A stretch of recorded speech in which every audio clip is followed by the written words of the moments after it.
रवि, अबे दरवाजा खोल, क्लास के लिए लेट हो जाएगा।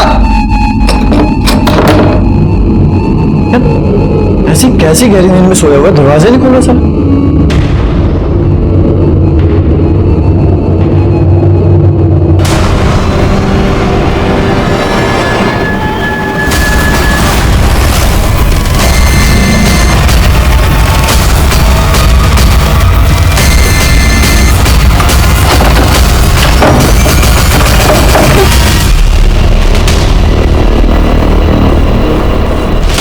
बॉडी को नीचे उतारो।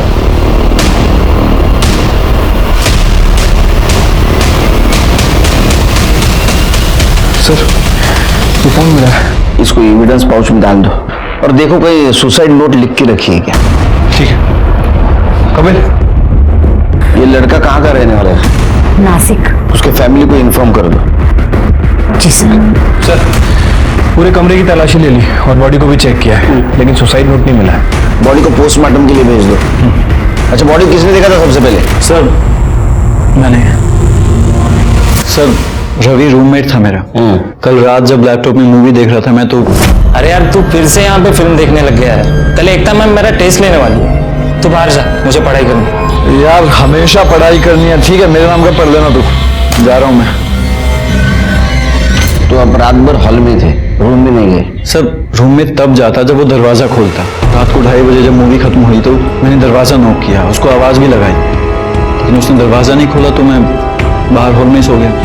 फिर सुबह क्या हुआ? मैं विंडो से देखने गया कि वो दरवाजा क्यों नहीं खोल रहा है। जब मैंने विंडो से देखा तो वो पंखे से लटका हुआ था।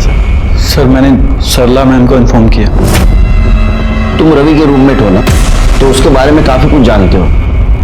क्यों सुसाइड किया होगा उसने? मुझे तो यकीन नहीं हो रहा है कि उसने सुसाइड कर लिया। उसकी लाइफ में कोई प्रॉब्लम नहीं थी, ना ही कोई उसको बुरी आदत थी। सीधा साधा खुश रहने वाला बंदा था सर। मेमोरी है क्या? ओए, ये ले, तू भी थोड़ा रिलैक्स हो गया भाई। नहीं भाई, तुम लोग भी पियो।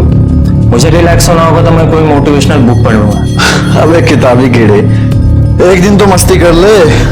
मस्ती तो मैं कर रहा हूँ, और मुझे मस्ती करने के लिए ना ये सब दारू की जरूरत नहीं पड़ती, समझा? तुम सबने कुछ और देखा सुना? सर, कल रात को तो हम लोग जल्दी ही सो गए थे। सुबह जैकी 7 बजे चिल्लाने की आवाज सुनी तो उठे और देखा तो। तुम दोनों कहाँ थे? सब हम लोग रात को अपने रूम में ही थे, और सर हम लोग भी जल्दी सो गए थे। सच बोल रहे हो? हो सर। ये बंगला आपका है? जी सर, ये हमारी पुश्तैनी प्रॉपर्टी है। यहाँ मैं और मेरी बेटी एकता रहते हैं। तो अब दोनों ही रहती है बंगले में? आपके पति नहीं रहते आपके साथ?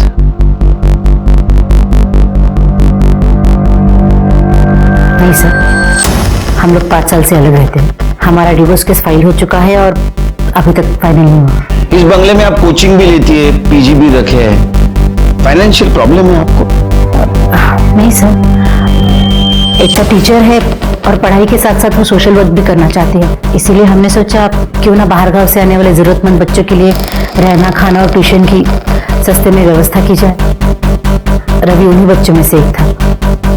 गरीब घर से था, लेकिन बहुत इंटेलिजेंट था। जय ने बताया आज कुछ टेस्ट लेने वाली थी आप? उसने कहा कि कल एकता मैम टेस्ट ले रही है। जी, टेस्ट? हाँ, जिसकी वजह से रवि प्रेशर में था। नहीं सर, मैं तो कोई टेस्ट नहीं लेने वाली थी। अच्छा, इसका मतलब रवि ने जय से झूठ बोला होगा। सर, किसने किसको क्या बोला मुझे नहीं मालूम, पर मैं कोई टेस्ट नहीं लेने वाली थी।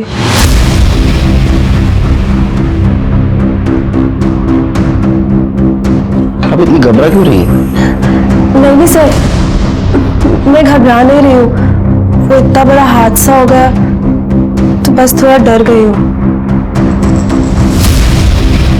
जरा, नाम क्या तुम्हारा? गोविंद। क्या करते हो? नौकर हूँ यहाँ पर। रवि ने सुसाइड क्यों किया बता सकते हो? नहीं साहब।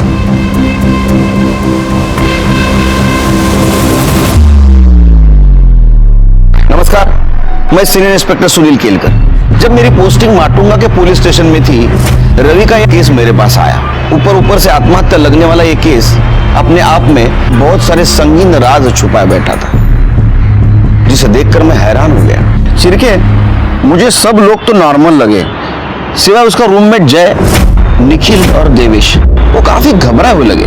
क्या वजह हो सकती है उनकी घबराने की? एक काम करो, उनका मोबाइल डाटा चेक करो, पता चलेगा। ठीक है सर। वैसे सर वो रवि के फोन को चेक किया है, लेकिन उसके फोन में कुछ मिला नहीं है सर। और सर सबसे अजीब बात, उसके फोन में ना तो कोई फोटो है, ना कोई वीडियो, ना कोई टेक्स्ट मैसेज। फोन पूरी तरह से खाली है उसका। पूरी तरह से खाली है? मतलब हमारे काम की कोई चीज हो सकती है। आत्महत्या की वजह?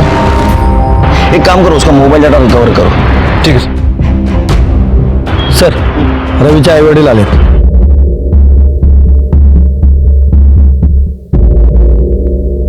साहब हम लोगों को यहाँ क्यों बुलाया है? बैठे बैठे। आपके बेटे रवि के बारे में पूछताछ करनी थी, त्याच्याबद्दल काहीतरी सांगा। रवि के बारे में? रवि के बारे में क्या बोलना है साहब? रवि हमारा इकलौता बेटा है साहब। हम दोनों कुछ पढ़े नहीं, पर उसको पढ़ने का बड़ा शौक है। हाँ साहब, हम गरीब लोग हैं, उसके आगे की पढ़ाई कैसे करते ना हम लोग, तो हम लोग ने कर्जा निकाला। नंतर रवि पुढच्या शिक्षणासाठी मुंबईला गेला और बोलता है उसको डॉक्टर बनना है, और डॉक्टर बनने के बाद पूरे गांव की सेवा करेगा। उसे कोई परेशानी थी? हो साहब, मुझे परेशान तो है। क्या है कि वो पिछले कुछ दिनों से फोन करके ना 15-20 हजार रुपए मांग रहा है। वो सरला मैडम है ना, जहाँ पे वो रहता है, कह रहा है कि उन्होंने कुछ फीस बढ़ा दी है। साहब तुम्हें बकता है हमारा, हमें गरीब लोग हैं, इतने पैसे कहाँ से लाएंगे साहब? पर साहब ये सब क्यों पूछ रहे हो आप?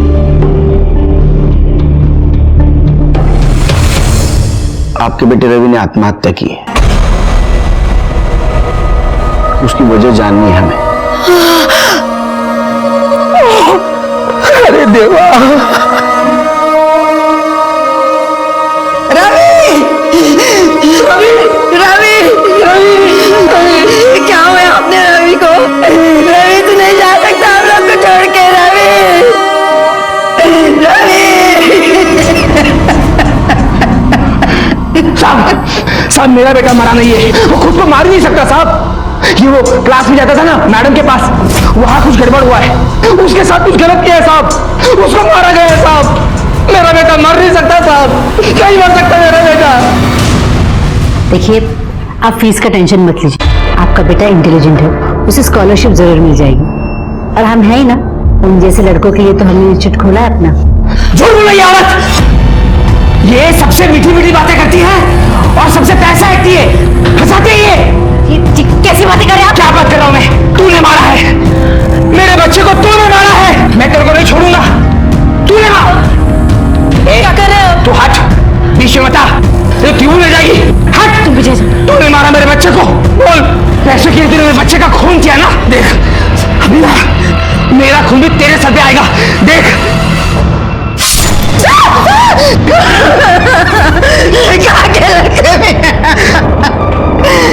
एग्जाम में बेटा आप उनको छोड़ के चला गया, और आप भी मुझे छोड़ के जाओगे तो मैं कैसे जीऊंगी? क्या किया आपने? हॉस्पिटल ले उन्हें। क्यों किया आपने? ले जाओ इन्हें हॉस्पिटल। हेलो, नहीं छोड़ूंगा, याद रखना। ये रवि के पेरेंट्स का कहना था कि आपने एक्स्ट्रा फीस मांगी है और उसकी वजह से रवि परेशान था।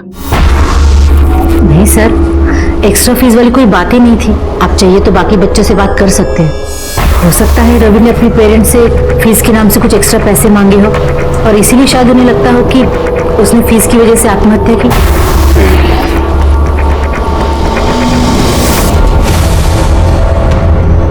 काफी परेशान लग रही है आप, छुपा रही है हमसे कुछ? नहीं सर, मैं कुछ नहीं छुपा रही। वो बस जिस तरह से रवि के पापा ने माँ पर हमला किया उससे डर गई हूँ। वो तो रिएक्ट करेंगे, उनका इकलौता बेटा जो था रवि, नेचुरल है। लेकिन एक चीज मुझे नेचुरल और नॉर्मल नहीं लग रही। रवि ने जैसे कहा था टेस्ट है, मुझे पढ़ाई करनी है, इसलिए जब बाहर के रूम में आके बैठा था। आप कह रही टेस्ट नहीं थी, रवि के पेरेंट्स का कहना है आपने एक्स्ट्रा फीस मांगी थी, इसलिए रवि परेशान था। आपका कहना है मैंने एक्स्ट्रा फीस नहीं मांगी थी। सच क्या है? सच बताइए, ये तो अंदर करना पड़ेगा। पाटिल मैडम। सर आप ये कैसी बातें कर रहे हैं? हम कोचिंग के नाम से सोशल सर्विस करते हैं और आप हम ही पर इल्जाम लगा रहे हैं। आप चाहिए तो बाकी बच्चों से पूछ लीजिए। गोविंद, बुलाओ सबको। जी क्या गोविंद? नमस्कार सर। कैसा है? ठीक है। बच्चों को बुला।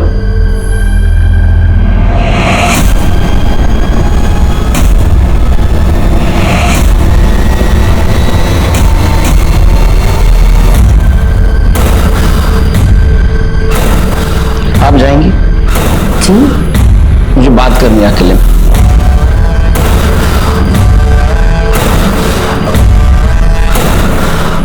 टीचर ने एक्स्ट्रा फीस मांगी थी आपसे? अच्छा, एकता टीचर कैसी है? अच्छी है सर। दिखने में नहीं, पढ़ाई में प्रेशर देती है पढ़ाई के लिए? नहीं सर। फार होशियार मुला आहात तुम्ही। गुड।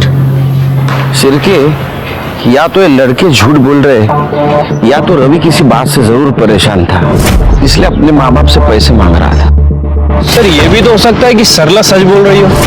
ये लड़के पैसों के नाम पे अय्याशियां करना चाहते हो और इसीलिए अपने माँ बाप से पैसे मांग रहे हो।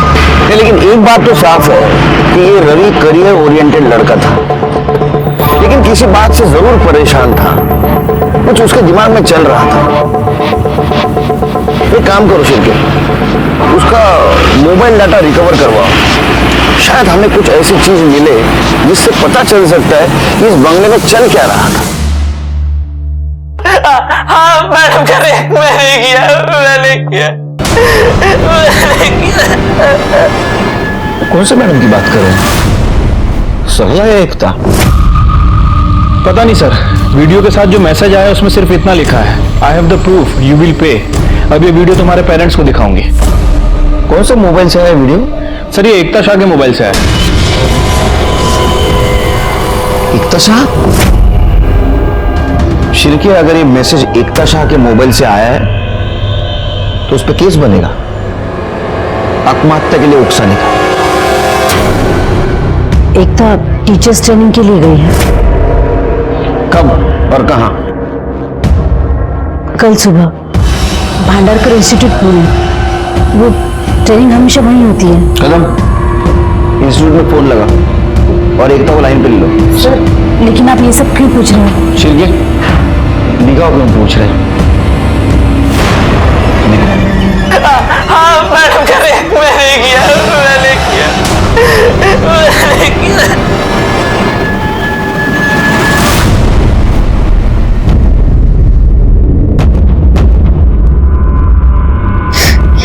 क्या एकता ने? अच्छा, तो ये वीडियो भी एकता ने बनाया, तो ये तो पता चला होगा आपको कि रवि किस मैडम के बारे में बात कर रहा है।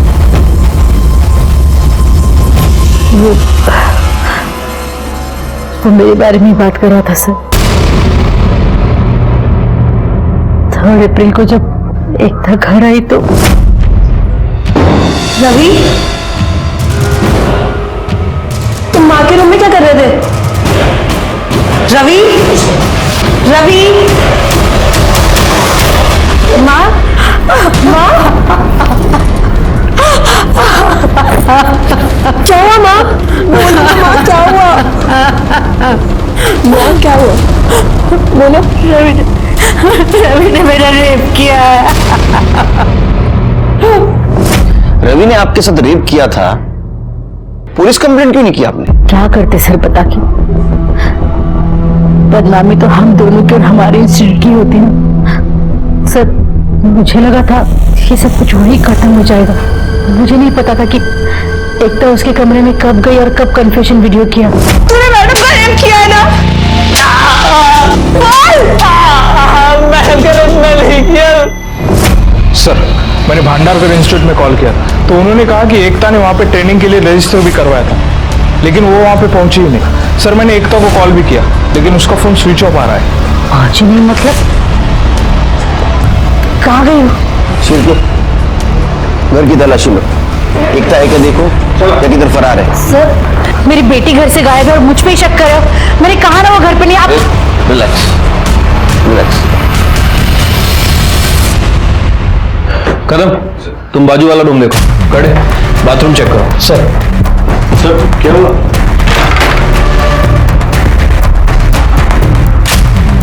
सर बाथरूम में कोई नहीं।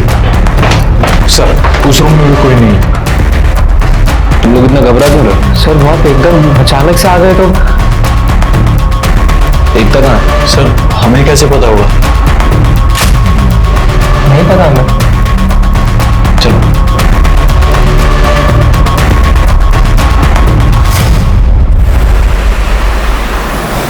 ये साइन यहाँ से कहाँ तक गया? यहाँ तक, और फिर बंद कहाँ हुआ? सर एकता के कॉल रिकॉर्ड देखें सर। उसके कॉल रिकॉर्ड्स के हिसाब से उसका फोन माटुंगा से साइन बस स्टैंड की तरफ ट्रेवल कर रहा था सुबह 7 बजे, और सर सुबह 9 बजे उसका फोन वहीं पे बंद हो गया और उसके बाद उसका फोन ऑन नहीं हुआ सर। अच्छा, ये फाइल सर। एक काम करो शिरके, इसके कॉल रिकॉर्ड्स निकलवाओ। ठीक है सर। वैसे सर उन तीनों लड़कों के भी कॉल रिकॉर्ड्स आ गए हैं और इस बारे में मैंने उनके पड़ोसियों से भी पूछताछ की है। वो तुकाराम भी सच कह रहा था सर। इन तीनों लड़कों ने अपने माँ बाप से 15 से 20 हजार रुपए मांगे थे फीस के लिए। और सर इन तीनों लड़कों के फोन रिकॉर्ड्स में एक नंबर कॉमन है, ये। इस नंबर से इन्हें फोन भी आते थे और मैसेज भी आते थे। जब इस नंबर के बारे में इंक्वायरी की तो पता चला किसी प्रकाश पाटिल का नंबर है, लेकिन सर एड्रेस जो दिया था वो पूरी तरह से फेक है। और सर जिस दिन रवि ने सुसाइड किया, इसी नंबर से उसे फोन भी आया था और मैसेज भी आया था। रवि ने मरने से पहले अपने बाप तुकाराम से बात की, तुकाराम के बाद रवि के फोन पर मैसेज आया और उसके बाद रवि ने सुसाइड किया। और तब से लेके अभी तक ये नंबर अभी तक एक्टिव नहीं हुआ सर। इसका मतलब ये तीनों लड़के हमसे झूठ बोल रहे थे। शिरके, तीनों को उठा के ले गया।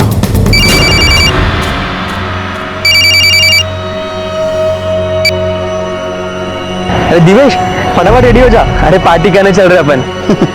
देवेश पार्टी वेन्यू पे पहुंच चुका है, तू भी आजा Matunga police station.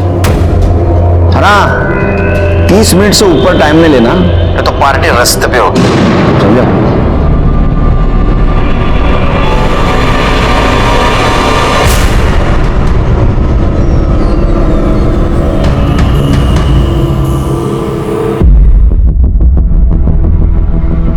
Shirke, hair style देखी, एक ही सलून, एक ही टाइम, एक ही कुर्सी पे। प्रकाश पाटिल कौन है रे? बोलो किसका नंबर है? सर वो स्टडी ऐप वाले का नंबर है।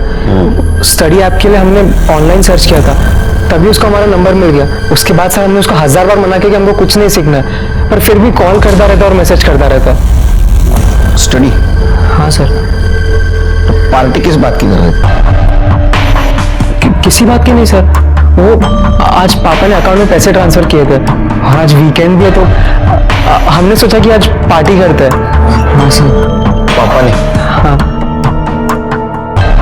जाओ पार्टी करो। जाए? हाँ जाओ।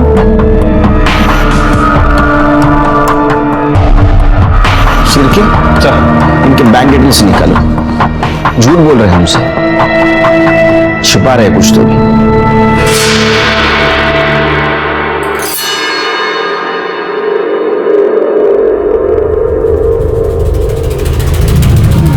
अबे क्या कर रहा है, पागल हो गया क्या? थोड़ा बैठ और चिल मारना, छोड़िए सर। यार तुम लोगों को यहाँ पे रहना रहो, लेकिन मैं यहाँ नहीं रह सकता। जब से साला रवि ने इस पंखे पर लटक अपनी जान दी है ना, मुझे इस रूम में घुसने से भी डर लगता है। क्या पता साले की आत्मा यहीं बगल में बैठी हो। नहीं, मैं यहाँ नहीं रह सकता। और ऊपर से तुम लोगों ने पुलिस से भी झूठ बोल दिया। यार मुझे इन सब लफड़ों में नहीं पड़ना यार, मैं जा रहा हूँ। अरे सुन यार, पहले बैठ बैठ भाई, तू बैठ। सुन, तेरे भाई ने ना सब इंतजाम कर लिया, समझा? काम कर, बियर पकड़, बियर पी और ठंडा हो जाना, क्यों इतना टेंशन ले रहा है?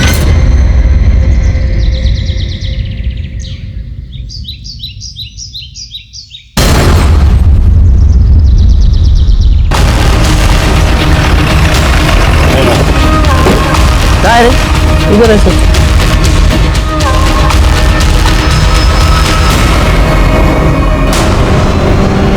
सर ये तो एकता शाह की बॉडी है। इसके कान में रिंग नहीं दिख रही है। पटेल मैडम जरा बॉडी ले सर करा।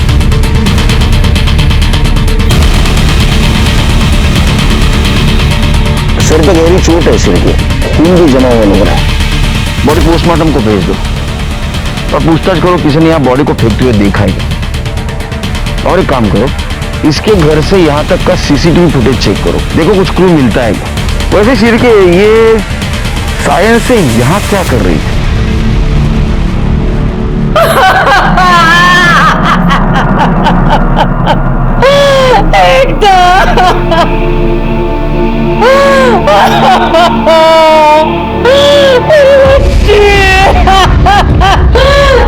एकदम मुझे छोड़ के नहीं जा सकती। देखिए मैडम, संभालिए अपने आप को और एकता के मर्डरर को ढूंढने में हमारी मदद कीजिए।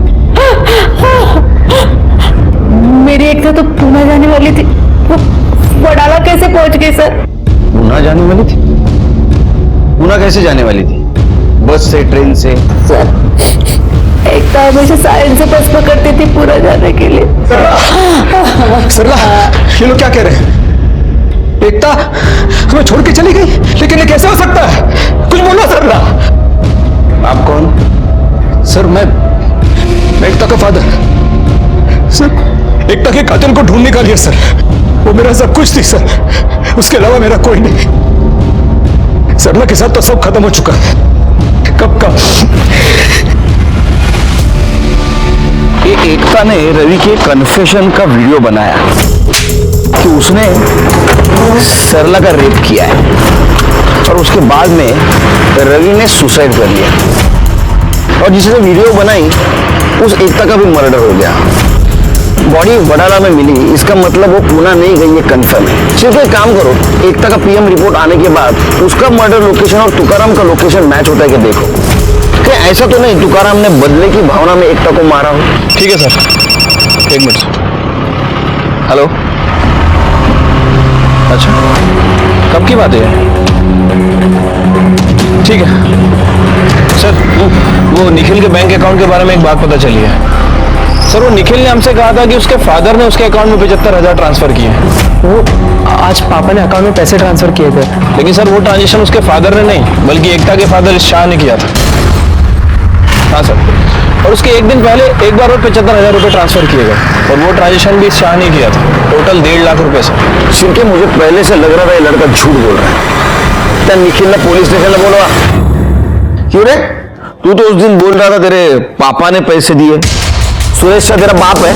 हाँ, 2 दिन में 1.5 लाख रुपए दिए तेरे को। किस चीज के पैसे दिए थे?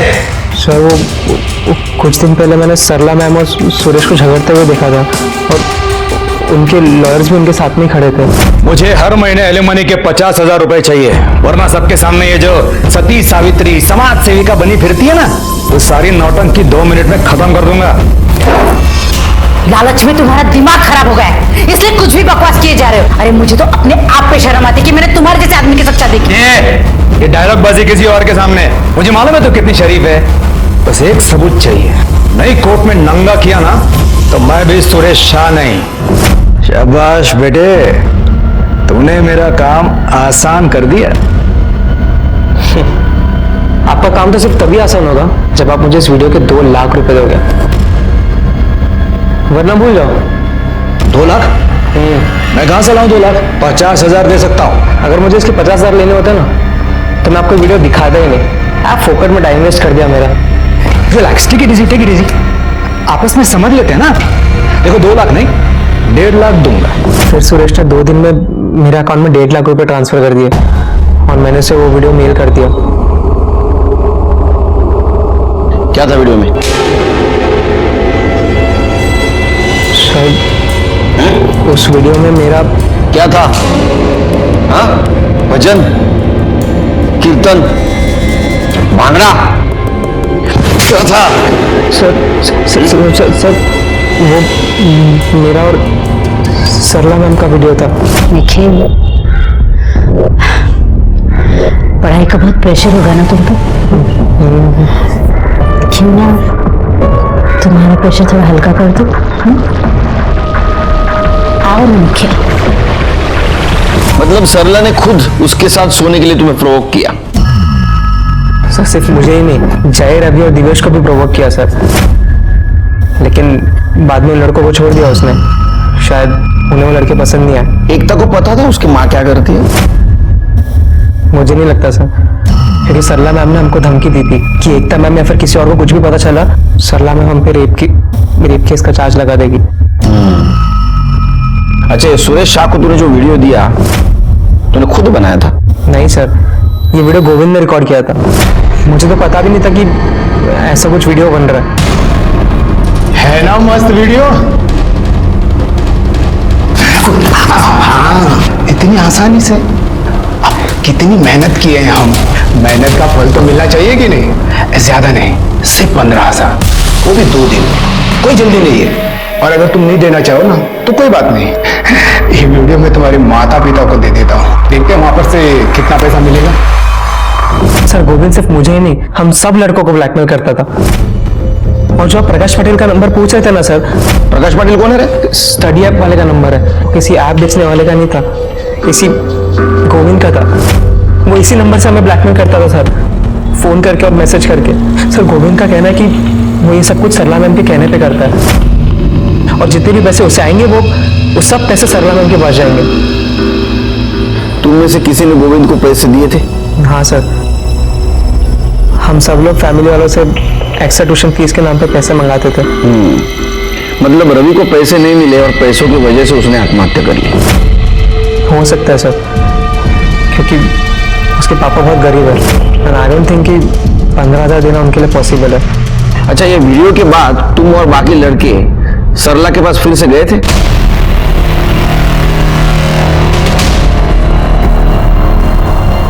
कितनी बार? सर अरे कितनी बार? सब गिनती याद नहीं है सर, जितनी बार उन्होंने बुलाया उतनी बार हम लोग गए थे। मैंने उन लड़कों के साथ रिलेशनशिप बनाया क्योंकि वो अडल्ट थे। मैंने कोई क्राइम नहीं किया। नहीं, बिल्कुल, ये आपने क्राइम नहीं किया, लेकिन गोविंद के साथ उनका वीडियो बनाकर पैसों के लिए उन्हें ब्लैकमेल किया, यह क्राइम किया। मैंने ऐसा कुछ नहीं किया सर। किसने बताया आपको? इसने बताया आपको? ये झूठ बोल रहा है सर, मैंने ऐसा कुछ भी नहीं किया। वीडियो बनाएगा मेरा, ब्लैकमेल करेगा मुझे। झूठ नहीं है साहब, सच कह रहा हूं मैं। इन्होंने कहा वीडियो बनाओ, नहीं तो नौकरी से निकाल दूंगी। इन्होंने कहा साहब, झूठ बोल रहा है। कहने पर किया साहब, इन्हीं के कहने पर किया। सर, प्रकाश पाटिल के नाम पे जो फोन लिया गया था वो इस गोविंद के कमरे में मिला है, और इस फोन में वो वीडियो, वो फोटो सब कुछ है, और वो मैसेजेस भी हैं जो उन 3 लड़कों को ब्लैकमेलिंग के लिए भेजे गए थे। देखो बेटा गोविंद, ये शिरके है ना, मार मार के आधा बना देगा, उससे पहले पूरी सच कहानी सुना दे, समझा? तूने मैसेज भेजा था? हाँ साहब, मैंने भेजी थी। बता, तूने उस रात रवि को क्या मैसेज भेजा था? यही कि अगर एक दिन में 20,000 का जुगाड़ नहीं किया ना, वो मैडम के साथ वाला वीडियो उसके माता पिता को दिखा दूंगा। शिरके, इसकी हड्डी पसली एक करो और इस पे चार्ज लगाओ, ब्लैकमेल और आत्महत्या के लिए मजबूर करने का। ले जाओ इसको। मुझे क्यों पकड़ रहे हैं साहब? साहब, इनका मोबाइल था साहब, इनका मोबाइल था, इनके कहने पर मैंने मोबाइल उठा दिया था। आपको पता है आपने क्या किया? देखिए सर, मैं गोविंद नहीं हूँ, मुझे भी लॉ के बारे में थोड़ा बहुत पता है, और वो जो चारों लड़के हैं ना, वो 18 साल के ऊपर के हैं। हमारे बीच में जो भी हुआ है हमारी मर्जी से हुआ है। मैंने किसी के साथ कोई जबरदस्ती नहीं की, मैंने कोई इल्लीगल काम नहीं किया। आपकी वजह से रवि की जान गई। आपकी बेटी आपको इनोसेंट समझती थी, और रवि से कन्फेशन के चक्कर में वो खुद कल्प्रिट बन गई, इसीलिए उसका मर्डर हुआ होगा। आपने दूसरों का नहीं, खुद का घर उजाड़ा है। आजकल सब पुलिस को लॉ सिखाते हैं।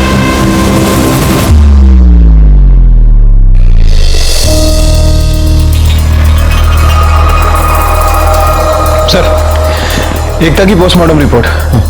सर, रिपोर्ट के हिसाब से एकता की मौत 8 तारीख को सुबह 10 बजे से 11 बजे के बीच में हुई है। इसके सर पर किसी भारी चीज से हमला किया गया था सर।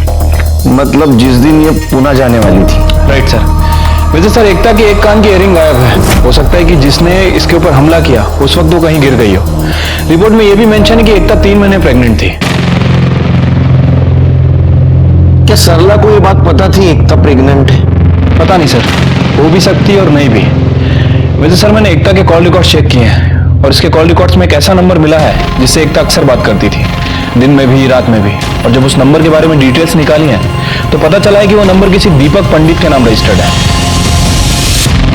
मैं और एकता एक ही कोचिंग सेंटर में पढ़ाते थे और वहीं हमें एक दूसरे से प्यार हो गया। फिर मेरी नौकरी एक कॉलेज में लग गई तो मैंने कोचिंग सेंटर छोड़ दिया, लेकिन फिर हम बाहर मिला करते थे। आपको पता था वो प्रेग्नेंट थी? हाँ सर, एकता ने मुझे इसके बारे में थोड़े दिन पहले ही बताया था। हम इसके बारे में मिलके बात करना चाहते थे। 8 तारीख को उसे सायन से बस पकड़ के पुणे जाना था और मैं सायन में ही रहता हूँ, तो हमने सोचा कि मिलके बात कर लेते हैं। 8 तारीख को सुबह हम मिले भी थे। दीपक 3 महीने हो गए, अब तो पेट भी दुखने लगेगा। तुम बताओ मैं कब तक रिलैक्स रिलैक्स एकता, तुम इतनी टेंशन क्यों ले रही हो? मैं 1-2 दिन में ही हमारी शादी की बात तुम्हारी माँ से करता हूँ। जैसे वो हाँ बोल देंगे ना, हम उसी दिन शादी कर लेंगे। ओके? अच्छा चलो मैं चलती हूँ, वरना लेट हो जाऊंगी और पुणे पहुंचते ही तुम्हें कॉल करती हूँ। फोन भी गया, जल्दी जल्दी में चार्ज करना ही भूल गई। अच्छा कोई बात नहीं, तुम जाके चार्ज कर लेना। उसके बाद मैं उसे बस स्टैंड छोड़ के चला गया। वहां से कहाँ गए? वहां से मैं सीधा कॉलेज चला गया था सर, और वहां जाके मैंने उसे बहुत बार फोन ट्राई किया मगर उसका फोन स्विच ऑफ आ रहा था। मुझे लगा शायद चार्ज करना भूल गई होगी, फिर सोचा एक बार मुंबई वापस आ जाएगी तो बात कर लेंगे, मगर वो तो वापस आई नहीं सर। बस अगले दिन उसके मर्डर की खबर मैंने न्यूज़पेपर में देखी। तो तू एकता के घर पे भी नहीं गया, हमारे पास भी नहीं आया, यही प्यार था तेरा? रवि, जो कि लालच और हवस का शिकार हुआ था, जिन पर उसने भरोसा किया उन्होंने उसे धोखा दिया। ये रवि का तो केस सॉल्व हो गया, लेकिन एकता के केस में हमारे पास जो सस्पेक्ट था उसके खिलाफ हमारे पास ठोस एविडेंस नहीं था। दीपक के अलावा एकता की जिंदगी में बाहर का कोई इंसान नहीं था जिसके पास उसके मर्डर का मोटिव हो। इसलिए हमने सरला और सुरेश को खंगालने का डिसीजन लिया। आप क्यों मेरे पीछे हाथ धोकर पड़े? भला मैं क्यों मारूंगी अपनी बेटी को? क्योंकि आपने झूठ बोला, आपके साथ रेप हुआ है, बल्कि आपने रवि और उसके दोस्तों को यूज किया। हाँ करती थी तो एकता को इसके बारे में कुछ भी पता नहीं था। उल्टा वो मेरे लिए अपने बाप से लड़ गई थी। मतलब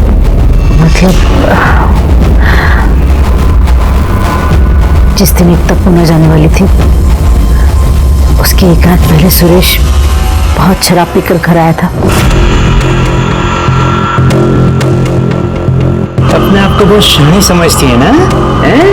वन मोर डे ऐसा एक्सपोज करो ना खुद आएगी मेरे पास। शेरिमिन कर दे, शेरिमिन कर दे।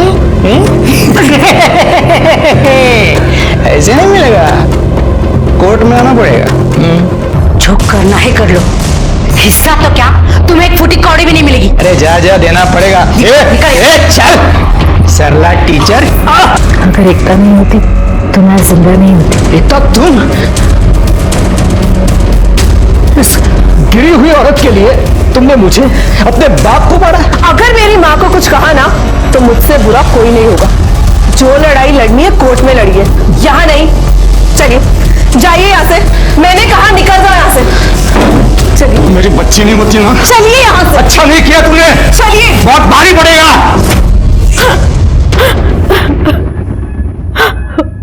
सर, सुरेश ने मारा है मेरी बेटी को। उसने जरूर उस दिन का बदला लिया है।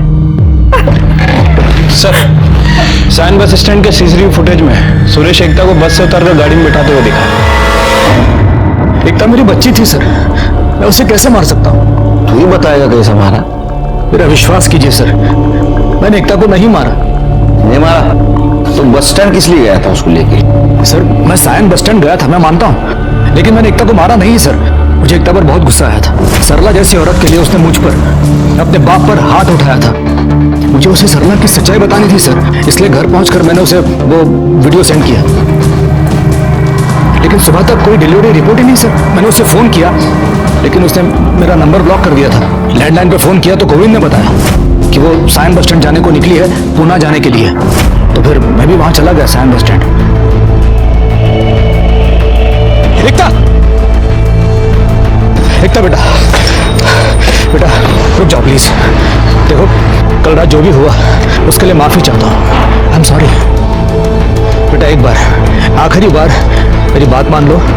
मुझे आपसे कोई बात नहीं करनी। एकता ऐसा मत करो प्लीज। देखो कुछ बहुत ही इंपॉर्टेंट मैं तुम्हें दिखाना चाहता हूँ, कुछ बहुत इंपॉर्टेंट है। प्लीज बेटा। मैं उसे वहां से दूर लेके गया और सरला और निखिल का वीडियो दिखाया। नहीं पापा, माँ ऐसा नहीं कर सकती। जरूर निखिल ने कुछ किया। निखिल ही नहीं, तुम्हारी माँ ने सबके साथ ऐसा किया है। रवि ने तुम्हारी माँ का रेप नहीं किया था, तुम्हारी माँ ने उसे फंसाया था अपने जाल में। फिर खुद बचने के लिए सारा इल्जाम उस बेचारे लड़के पे डाल दिया। रोते रोते अचानक गाड़ी के बाहर निकली और चली गई। फिर मैं भी वहां से चला गया सर। ये तुम्हारा विजन भी तो हो सकता है। उसको तुम बस स्टैंड लेके गए, फिर वहां से वडाले ले गए, उसको मार दिया और जंगल में फेंक दिया। नहीं सर, नहीं, ऐसा ऐसा कुछ नहीं हुआ सर। सर उसके जाने के बाद मैं भी चला गया ऑफिस जाने के लिए नरीमन पॉइंट। सर मेरी बच्ची थी वो, मेरी प्यारी बच्ची। मैं कैसे मार सकता हूँ उसे? मेरा विश्वास कीजिए सर। छिड़के सर, इसको अंदर लेके जाओ। सर जब तक सच नहीं बोलेगा ना, पानी भी नहीं दूंगा सर। पानी दिखाना भी मत उसको प्लीज चल बट प्लीज मेरा विश्वास कीजिए सर। सुरेश शाह को हमने हिरासत में लिया था, लेकिन कुछ फायदा नहीं हुआ, क्योंकि उसका मोबाइल लोकेशन ये दिखा रहा था कि वो 11:30 बजे सायन से लेके नरीमन पॉइंट तक ट्रैवल कर रहा है, और उसके ऑफिस के सीसीटीवी कैमरे में भी वो दिख रहा था। और पीएम रिपोर्ट के हिसाब से एकता का मर्डर मॉर्निंग 10 से 11 के बीच में हुआ था। वडाला में मर्डर करके 15 मिनट के अंदर नरीमन पॉइंट पहुंचना मुश्किल है। एकता के इस मर्डर केस में हम डेड एंड तक पहुंचे थे, तभी एक बात मुझे सूझी। तो ये सरला के साथ जितने लोग भी कार्यक्रम करते थे, उन सब लोगों के तू वीडियो बनाता था, है ना? जी। तो इन 4 लड़कों के अलावा तूने और किसी का वीडियो बनाया था? बनाया। किसका? दीपक पंडित। दीपक पंडित? वो टीचर? तो तूने उसको ब्लैकमेल क्यों नहीं किया? किए थे सब, लेकिन वो लीडर निकला साहब। बोला जो करना है करो, एक पैसा नहीं दूंगा। और मुझे ही फंसाने की बात कह रहा था वो। कुछ लेने के देने ना पड़ गया, इसलिए मैं भी सोचा जाने दो। अच्छा, सिरके इसका मतलब है दीपक का अफेयर सिर्फ एकता के साथ नहीं, उसकी मां सरला के साथ भी चल रहा था। सौताला सियाना समझता हूँ माँ के साथ, बेटी के साथ। तो मैं मान रहा हूँ ना। जब मैं उसका ट्यूशन देने जाता था तो मेरा सरला के साथ रिलेशन था। तो ट्यूशन बंद हो गई, तेरा ये सब कुछ बंद हो गया, तो उसको मिला नहीं? मिला ना, लेकिन मेरा उसके साथ कोई अफेयर शफेयर का लफड़ा नहीं था। मैंने डिसाइड कर लिया था कि मुझे एकता से शादी करनी है। मैंने सोच लिया कि ये सब काम मैं छोड़ दूंगा। मेरा सिरके कितना जेंटलमैन आदमी है ये, ईमानदार। चल सुना, ईमानदार की कहानी सुना।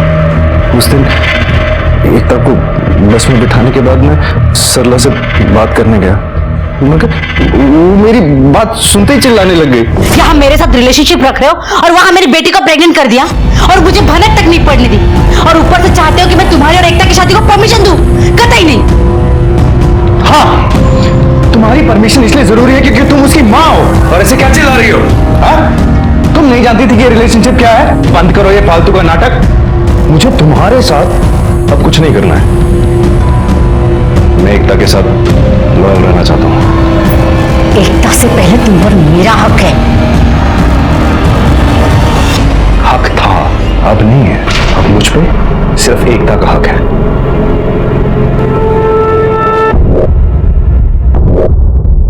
अच्छा, फिर एक आखिरी बार, फिर तुम्हें जहां जाना है वहां तुम चले जाओ। मैं जानता था कि सरला मुझे इतनी आसानी से नहीं छोड़ेगी। माँ, माँ,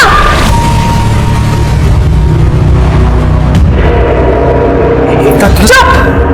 और माँ, आप क्या कर रही थी? आप क्या आप नहीं जानती कि मैं इससे प्यार करती हूँ, शादी करना चाहती हूँ इससे? तू आज इससे प्यार करती है ना? मैं इसके साथ रिलेशनशिप में तब से हूं जब से तूने सोचा भी नहीं था। मतलब पापा बिल्कुल ठीक है। आप मेरे स्टूडेंट्स के साथ, स्टूडेंट्स तो छोड़िए, आपने मेरे बॉयफ्रेंड तक को नहीं छोड़ा। और तुमने जब मुझे प्रपोज किया था तब से तुम मेरी माँ के साथ। एकता प्लीज एक बार मेरी बात सुन लो। एकता, चले जाओ यहाँ से और आइंदा मुझे अपनी शक्ल मत दिखाना। मैंने आज से पहले एकता को कभी इतने गुस्से में नहीं देखा था। मैंने उसका बहुत दिल दुखाया सर। मैं जानता था कि वो मुझे कभी माफ नहीं करेगी। फिर मैंने सोचा शायद टाइम के साथ साथ सब ठीक हो जाएगा, मगर मुझे वो मौका ही नहीं मिला। क्या प्रूफ है तू वहां से निकला था?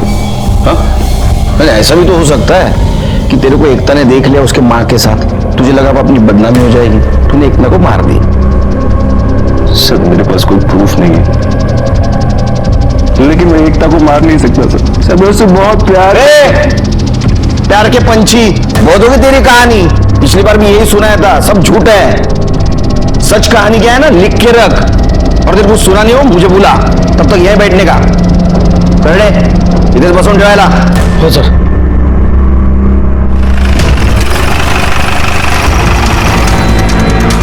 जी आप शाम को आ जाइए। शिर्के गाड़ी चेक करो, अच्छी तरह से घर छान मारो, देखो कि इधर मर्डर वेपन मिल जाएगा। कर बगा कदम। ये आप मेरे घर में ऐसे कैसे घुस सकते हो? अभी कौन से मर्डर वेपन की बात करें आप?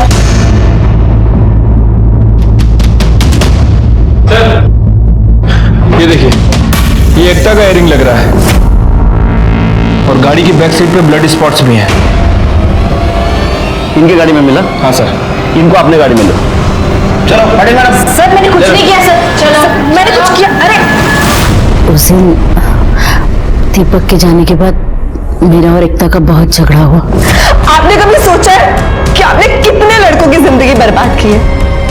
रवि ने आपकी वजह से सुसाइड कर लिया और आज आपने अपनी बेटे का घर बसने से पहले उजाड़ दिया। चाहती क्या है वो बोल। मैं आपको आपके किए की सजा दिलाना चाहती हूँ। मैं अभी पुलिस के पास जाऊंगी और उन्हें सब सच बता दूंगी। एकता नहीं, मुझे कुछ नहीं सुनना। अपने हाथों से अपनी बेटी को मारा है। डर और गुस्से का इस्तेमाल गलत जगह करने का नतीजा बहुत भयानक हो सकता है। जैसे वो रवि और एकता को मौत से पहले आने वाले गुनाह की दस्तक जरूर मिली थी, लेकिन उसने उसे अनसुना कर दिया था। सरला का रवि के साथ संबंध रखना और उनकी वीडियो को लेकर गोविंद का ब्लैकमेल करना, ये दोनों रवि के लिए दस्तक थी। सरला का एकता को हमारे यहाँ आने से रोकना, ये एकता के लिए दस्तक थी, लेकिन दोनों ने उसे अनसुना कर दिया। अगर वो उसे पहचान पाते तो शायद वो जिंदा रहते। लेकिन ये कहना बहुत आसान है कि अगर ऐसा होता तो वैसा होता तो, लेकिन सच मानिए तो जिंदगी और मौत के बीच में सिर्फ एक दस्तक का फासला है। उसे पहचानना बहुत जरूरी है। देखते हैं हमारे आज के एपिसोड की दूसरी खबर। टिकट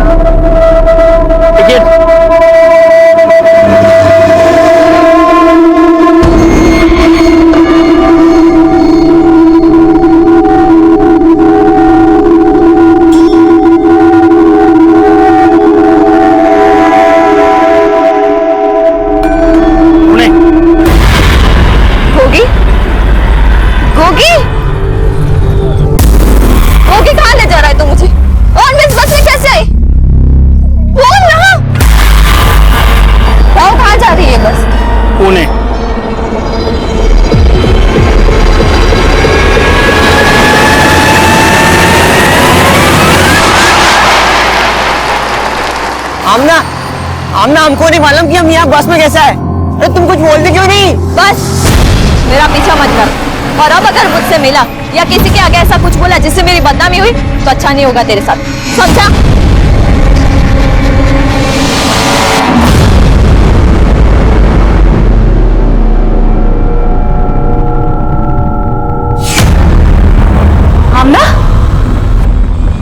दिन से तेरा फोन बंद है, कुठे होतीस तू? बोल ना। 2 दिन? हाँ 2 दिन। मालूम है ना तेरा निकाह होने वाला है। अगर यही हरकतें रही ना तो इतना अच्छा रिश्ता हमारे हाथ से निकल जाएगा। क्या रिश्ता लगा रखा है तुमने? एक अंधे हकीम के साथ निकाह करी हो तुम मेरा।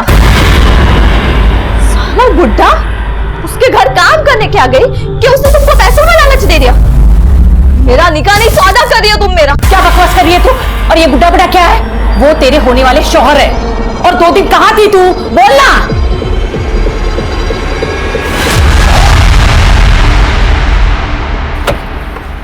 नमस्कार, आदाब। मैं inspector Adil Khan, crime petrol Dastak में आपका स्वागत करता हूं।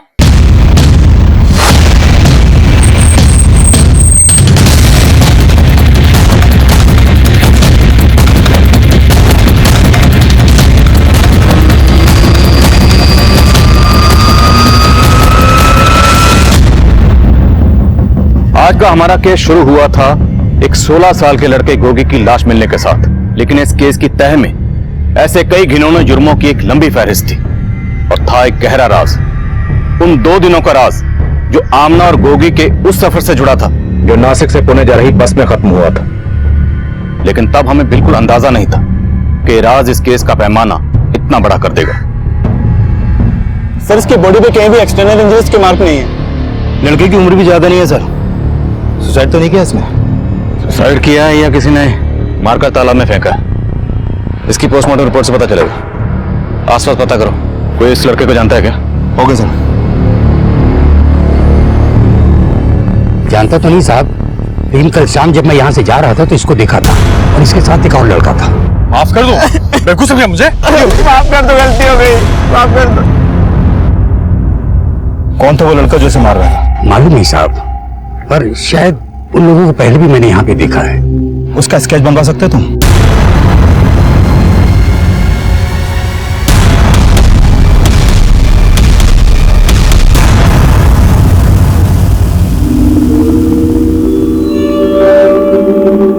मैं आंख का अंधा हूं, लेकिन दूर का दिखता है।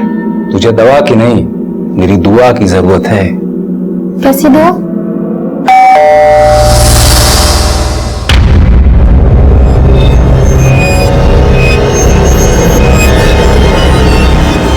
मैं आमना। अरे आमना, अरे मैं तो तुम्हें तुम्हारी खुशबू से ही पहचान लेता हूँ। खाने में क्या बनाना है? अरे खाने को छोड़ो, तुम आप अंदर आओ, आओ, आओ, आओ। अरे देखो इधर, हमारा निकाह होने वाला है ना। मेरे को आपसे निकाह नहीं करना, मैंने बोल दिया है अम्मी को। तमीज इधर। मैं अंधा हूं ना? हाँ, मैं अंधा हूं ना? ये देख, मेरी अलमारी में आंखें। तू सफाई करते करते तूने मेरे सारे पैसे पे सफाई कर दी। अपनी फूफी के लड़के से रोज सीसीटीवी कैमरे की फुटेज चेक करवाता हूं मैं। वो मुझसे निकाह करेगी कि नहीं तो मैं तुझे जेल करवा दूंगा। हाँ शिंदे सर, जिस लड़के की लाश लेक पे मिली थी उसकी पहचान पता चली है। गोगी नाम है उसका। वो अपने भाई के साथ अगरकर वाड़ी में रहता था। अगरकर वाड़ी? मैं पहुंचता हूँ। जी चलिए।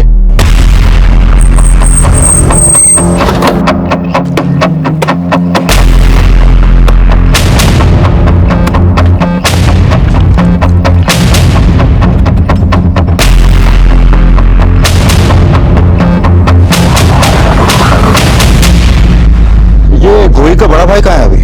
पता नहीं साहब, कल से उनका दरवाजा बंद है। इसका नंबर है आपके पास? हाँ। आप जिस नंबर को डायल कर रहे हैं वो इस समय स्विच्ड ऑफ है।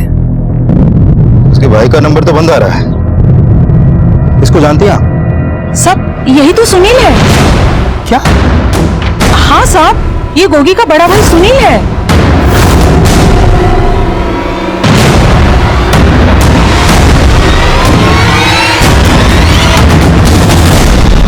सर, गोगी का घर यही है, लेकिन पता चला है कि जिस लड़के से गोगी का झगड़ा हुआ था वो कोई और नहीं बल्कि गोगी का बड़ा भाई सुनील है। लेकिन अभी उसके घर में ताला लगा है और सुनील का फोन भी बंद है। ताला तोड़ दो। चेक करो अंदर।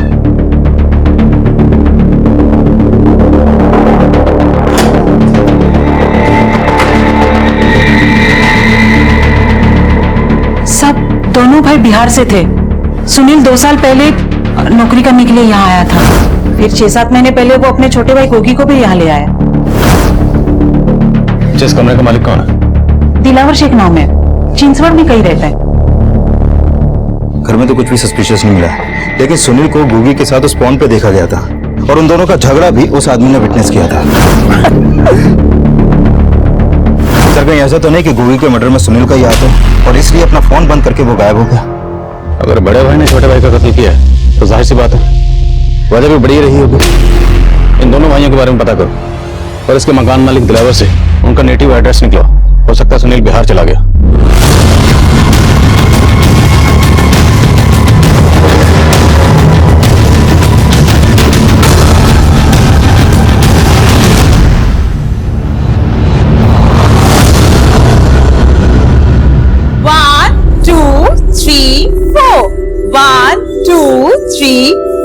वेरी गुड, अब बहुत बेटर था। मीरा ताई, वो टीवी पे जो डांस शो आता है ना, उसमें हिप हॉप सबसे ज्यादा पॉपुलर होता है। मुझे वो टीवी शो वाले डांस कंपटीशन में पार्टिसिपेट करना है। आप हिप हॉप जानती हो क्या? शालिनी जी, तुम भरतनाट्यम से इतना बोर हो गई हो? हिप हॉप करते करते तुम हमारे भरतनाट्यम का मजाक उड़ा रही हो। मीरा ताई, शालिनी के बात का बुरा मत मानो। शी इज न्यू ना। बुरा तो मैंने अपने पति का भी नहीं माना था। वो तो मेरे भरतनाट्यम से नहीं, मुझसे भी नफरत करता था।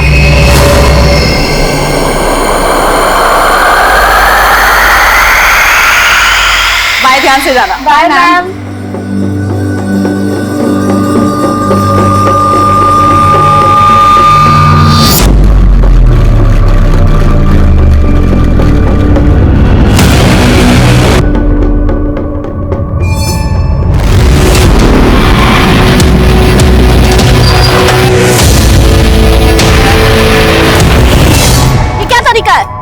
तरीका तो बहुत अपनाया, लेकिन क्या है ना शालिनी जी, क्या भाई नहीं करती?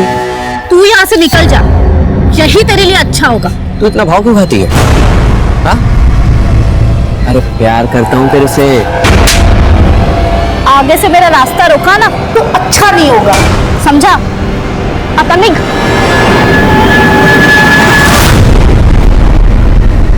सर मैंने सुनील और गोगी उन दोनों भाइयों के कॉल रिकॉर्ड चेक किए। सर गोगी का फोन पिछले 1 हफ्ते से बंद था, जबकि उसकी लाश हमें 3 दिन पहले मिली थी। और सुनील का फोन 2 दिन पहले नासिक में बंद हुआ था। नासिक में? तो उसके कॉल रिकॉर्ड में कोई ऐसा नंबर निकला जो नासिक से? नहीं सर, ऐसा तो कोई नंबर नहीं मिला, लेकिन हाँ इन दोनों भाइयों के कॉल रिकॉर्ड में एक कॉमन नंबर मिला है जो अभी बंद है। इसका नंबर है? सर ये नंबर एक फेक आईडी देकर लिया गया है और इसी नंबर से सुनील को लास्ट कॉल की गई थी और इस कॉल के आधे घंटे बाद सुनील का फोन बंद हो गया। दोनों भाई एक फेक आईडी से खरीदे गए नंबर के टच में थे। छोटा भाई मारा गया और बड़ा भाई गायब है। क्या ताल्लुक हो सकता है इसका?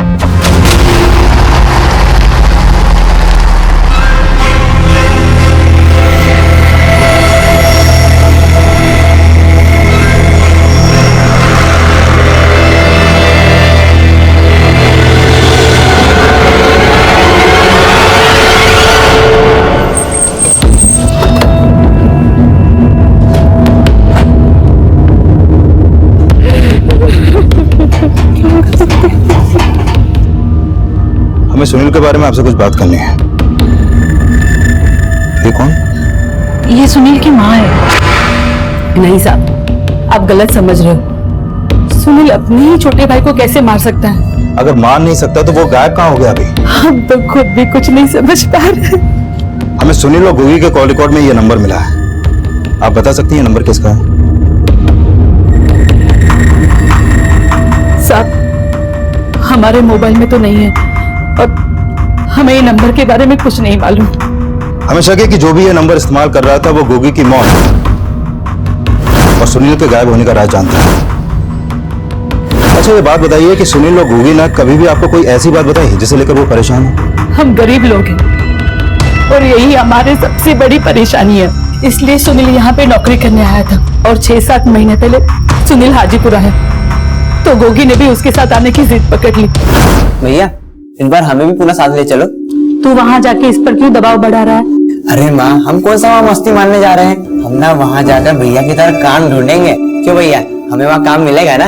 और फिर सुनील गोगी को लेकर शहर आ गया। आपकी आखिरी बार कब बात हुई थी उससे? 4-5 दिन पहले हमने सुनील को फोन किया था, तब वो काफी परेशान लग रहा था। तेरी आवाज क्यों बुझी बुझी सी लग रही है? क्या हुआ? कुछ नहीं अम्मा, सब ठीक है। झूठ मत बोला। गोगी से बात करवा हमारी, उसी से पूछते हैं हम। नहीं अम्मा, गोगी अभी घर पर नहीं है। वो जब आएगा मैं बात कर रहा हूँ ना आपकी उससे। और फिर बाद में न गोगी का फोन आया न सुनील का। उनको हमने फोन किया तो दोनों का फोन बंद था। और फिर आप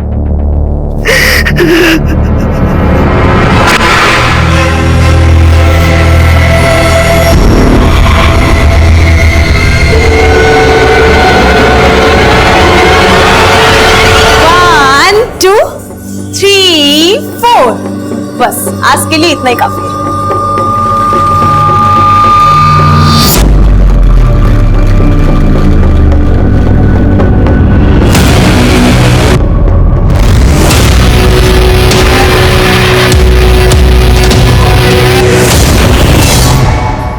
मैं आई कम इन सर? आओ शिंदे। सर, ये गोगी के पोस्टमार्टम रिपोर्ट। सर, इस रिपोर्ट के मुताबिक गोगी की मौत पानी में डूबने की वजह से ही हुई थी। सर, हो सकता है सुनील ने ही अपने भाई गोगी को पानी में धक्का दिया हो। मैं कम इन सर? सर, गोगी और सुनील के कॉल रिकॉर्ड में जो कॉमन नंबर मिला था उसके बारे में पता किया। सर, उस नंबर से उनके मोहल्ले में रहने वाली आमना नाम की एक लड़की को कई बार फोन किया जाता था। शिंदे, मिलो सामने से। सर, हाँ, नाम ले।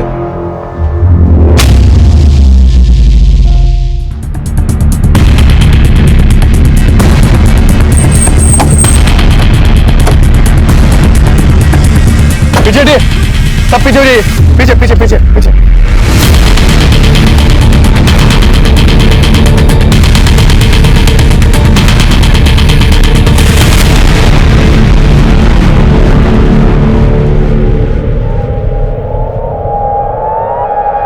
साहब, इस बस का लास्ट स्टॉप है। करीबन 2 घंटे पहले हम लोग ने नासिक से बस लाके यहाँ पे खड़ी की थी। सब पैसेंजर उतर गए थे और हम लोग भी खाना खाने गए थे। वापस आके देखा तो ये लड़की मरी पड़ी थी। कौन है लड़की, कुछ पता है? साहब, नासिक बस स्टैंड से हम बाहर निकले तब बीच रास्ते में एक लड़के के साथ बस में चढ़ी थी लड़की।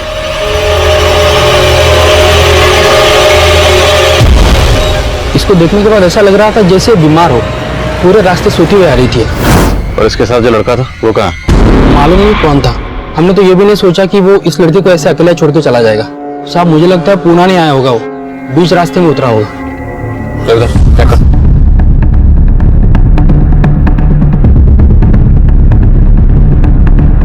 सर, इसके पर्स से ये आईडी मिला।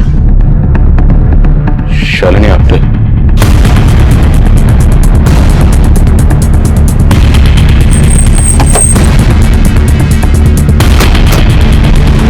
हाँ सर, मैं जानती हूँ गोगी को। वो दरअसल काम ढूंढ रहा था, तो मैं जिस घर पे खाना बनाने का काम कर रही थी वहाँ पे साफ सफाई वाले लड़के की जरूरत थी, तो मैंने बस उसे अपने मालिक से मिलवाया था। साहब, ये वही लड़का है, इसको काम की जरूरत है। क्या नाम है? गोगी। गूंगा है क्या? नहीं साहब, मैं ही हूँ गोगी। गोगी ने कुछ दिन काम किया वहाँ पे, लेकिन उसे जमा नहीं तो फिर छोड़ दिया उसने। तुम्हें मालूम है ना कि गोगी का मर्डर हुआ है? हाँ सर, मुझे पता चला। इस गोगी के बड़े भाई सुनील के बारे में क्या जानते हो? मैं उसके बारे में ज्यादा नहीं जानती। ये नंबर किसका है? मालूम नहीं सर। हमें उस आदमी की डिटेल चाहिए जिसके यहाँ तुमने गोगी को काम पे लगवाया था। जी सर।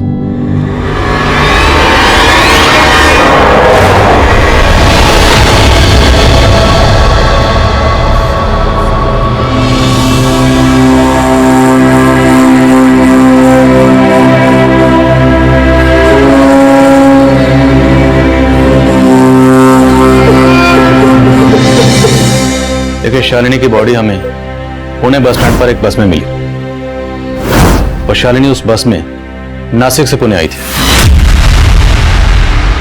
नासिक से? आपको नहीं मालूम? नहीं साहब, 3 दिनों से हम लोग औरंगाबाद में थे। रिश्तेदार के यहाँ शादी थी। शालिनी नहीं आई क्योंकि उसके एग्जाम्स थे। वो यहीं रुक गई थी। देखिए, हमें पता चला है कि शालिनी नासिक से पुणे जिस बस में आई थी उसी बस में उसके साथ एक लड़का भी चढ़ा था। हो सकता है वो लड़का शालिनी का बॉयफ्रेंड हो, आपकी बेटी का किसी से कोई अफेयर। कैसी बातें कर रहे हैं साहब, उसका कोई बॉयफ्रेंड कोई अफेयर नहीं था। हमें पूछे बगैर शहर के बाहर चली जाए ऐसी लड़की नहीं थी वो। तुमने ये क्यों बोला? गोगी सलीम मियां के यहाँ काम करता था। अब बेकार में पुलिस वाले सलीम मियां को परेशान करेंगे। मैं तो चाहती ही हूँ कि वो मुसीबत में फंसे। आमना,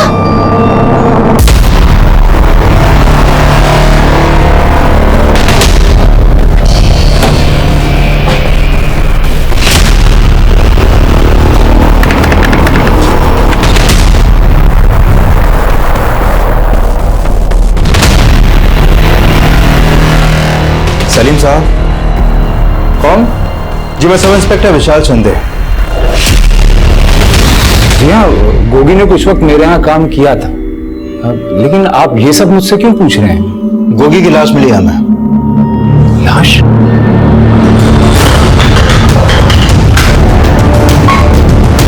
भट्टी क्यों कर रहा है भाई? छोड़ो ना। ये भाई, इसकी समस्याएं दिन पर दिन बढ़ती जा रही हैं। मेरा माँ का बच्चा है यार, कुछ दिमाग काम नहीं कर रहा, कैसे संभालो इसको? आप मेरी मानिए ना, एक बार इसको झाड़ लगवा के देखिए, सब ठीक हो जाएगा। शालिनी के फादर महेश का कहना है कि शालिनी का कोई बॉयफ्रेंड नहीं था, जबकि कंडक्टर कह रहा है कि उसने शालिनी को किसी लड़के के साथ देखा। सर कहीं ऐसा तो नहीं वो कंडक्टर हमसे कोई झूठ बोल रहा हूँ? पर पाटिल, कंडक्टर झूठ क्यों बोलेगा और किस मकसद से? और सोचने वाली बात यह है कि हम गोगी मर्डर केस में ढूंढ रहे हैं सुनील को, और सुनील का फोन बंद हुआ था नासिक में, और शालिनी भी नासिक से ही आ रही थी। ये महज इत्तेफाक है या शालिनी के कॉल रिकॉर्ड निकलो? हो सकता है हमें उसमें उस लड़के के बारे में कुछ क्लू मिले जिसके साथ वो नासिक से आ रही थी। सर। और हाँ, उस कंडक्टर के बारे में पता करना। Okay sir.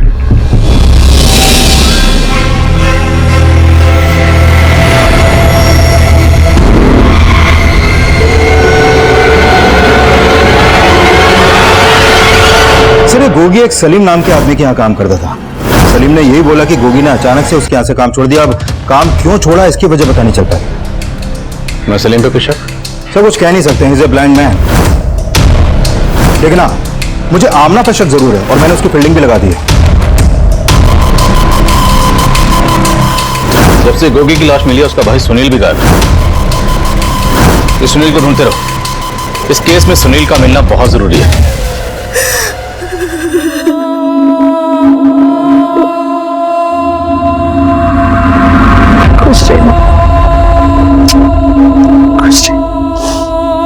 सुनो, आज तेरे पापा होते तो तुम दोनों को काम करने के लिए परदेश जाने की जरूरत नहीं पड़ती।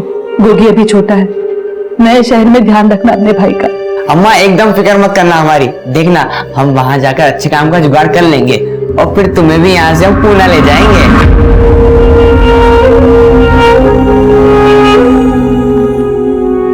मैं कम इन सर? कम। सर मैंने शालिनी के कॉल रिकॉर्ड चेक किए। इसके कॉल रिकॉर्ड में एक सस्पिशियस नंबर मिला है जो भी बंद है। किसका है? सर ये नंबर एक फेक आईडी देकर लिया गया है। एक फेक नंबर सुनील और गोगी के कॉल रिकॉर्ड्स में भी था। लेकिन सर ये नंबर उस नंबर से बिल्कुल अलग है। शिंदे, हमारे सामने दो मर्डर केसेस हैं, एक गोगी का और एक शालिनी का, लेकिन दोनों में सिमिलरिटीज है। गोगी के भाई सुनील का फोन नासिक में बंद होता है और शालिनी की मौत भी नासिक से पुणे आने वाली बस में ही होती। हो ना हो, दोनों केसेस आपस में कनेक्टेड है। शालिनी के पेरेंट्स से मिलते हैं, हो सकता है वो हमें सुनील और गोगी के बारे में कुछ बता पाए। Right sir.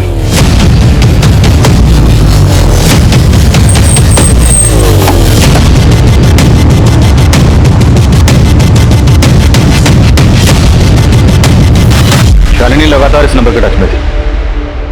देखिए जरा, क्या आप जानते हैं नंबर किसका है? नहीं सर, इस नंबर के बारे में कोई अंदाजा नहीं है। साहब, हम आपसे एक बात बताना चाहते हैं। कहिए। दरअसल शालिनी के लिए कुछ गहने बनाए थे हम लोगों ने, अब घर में वो गहने भी नहीं है। लेकिन शालिनी के सामान में तो कोई गहने नहीं मिले। और ना ही इसकी बॉडी पर। तो जिस लड़के के साथ वो नासिक से आ रही थी उस लड़के ने उसके गहने।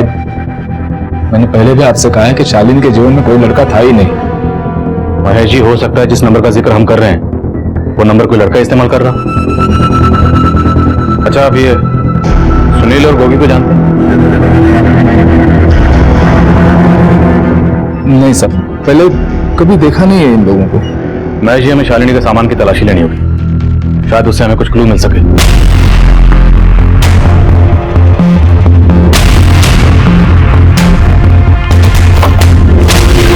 सर ये देखिए।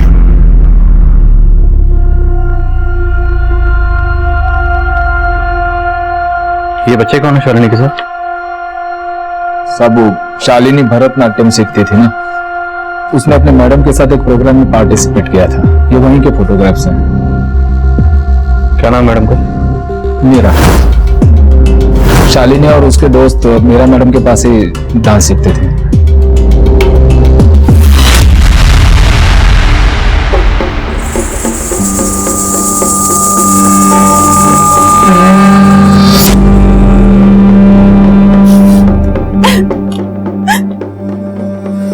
दीदी, आप क्या हुआ? रो क्यों रही हो आप? कुछ नहीं, तू जा। और ये क्या टाइप कर रही हैं आप? मैं पापी हूँ, मुझे मेरे पाप से मुक्ति चाहिए। दीदी, आपने दवा ली है ना? मुझे दवा की नहीं, दुआओं की जरूरत है। दुआओं की जरूरत है? क्या बोले जा रही दीदी आप? मेरा बच्चा। कौन सा बच्चा? किसका बच्चा? मेरा बच्चा। मैं कम इन सर। कम इन। सर, ये शालिनी की पोस्टमार्टम रिपोर्ट। शालिनी की बॉडी पर सीरिंज के कई मार्क्स मिले हैं सर। उसकी बॉडी में एक नशीली दवा इंजेक्ट की गई जिसकी ओवरडोज की वजह से उसकी मौत हो गई। नशीली दवा? रेप के साइन? सर, स्ट्रगल के साइन तो नहीं मिले हैं, लेकिन शालिनी सेक्सुअली एक्टिव थी, तो हो सकता है उसको कोई बॉयफ्रेंड भी होगा। और उस कंडक्टर ने भी बोला था कि शालिनी एक लड़के के साथ बस में चढ़ी थी। तो शालिनी के साथ जो कुछ भी हुआ होगा तो उसी बस में हुआ होगा जिस बस से वो नासिक से पुणे आ रही थी। और यह भी हो सकता है कि किसी ने लूट के इरादे से शालिनी को वो नशीली दवा इंजेक्ट किया। शिंदे, याद है शालिनी के घर से हमें कुछ फोटोग्राफ मिले थे, ये देख। और गोगी भी किसी ब्रांड आदमी के लिए काम करता था। ये दोनों केसेस कॉमन है। लेकिन सर, मैं आगे सर काम सर, नासिक पुलिस का फोन आया था। हमने उन्हें सुनील की फोटो भेजी हुई थी। उन्होंने बताया कि कुछ दिन पहले उन्हें एक अज्ञात लाश मिली थी। उस लाश का चेहरा सुनील से मिलता है, ये देखिए सर। और उसका गला भी रेता गया था।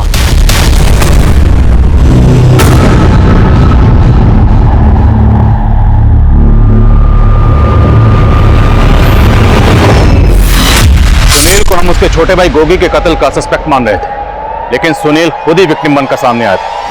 और शालिनी का केस भी सुनील और गोगी के केस से जुड़ा हुआ नजर आ रहा है, क्योंकि शालिनी के कत्ल का ताल्लुक भी नासिक से ही था, लेकिन हमारे सस्पेक्ट पुणे में भी थे। एक तरफ जहां हम उस शख्स को ढूंढ रहे थे जो फेक आईडी से खरीदे गए उस नंबर का इस्तेमाल कर रहा था, वहीं हम ये भी जानने की कोशिश कर रहे थे कि क्या शालिनी के गहनों को कहीं बेचा गया था, ताकि वहां से हमें कातिल की कोई लीड मिल सके। लेकिन गोगी, सुनील और शालिनी के कत्ल के पीछे किसी का क्या मकसद था, इसका अंदाजा हम बिल्कुल नहीं लगा पा रहे।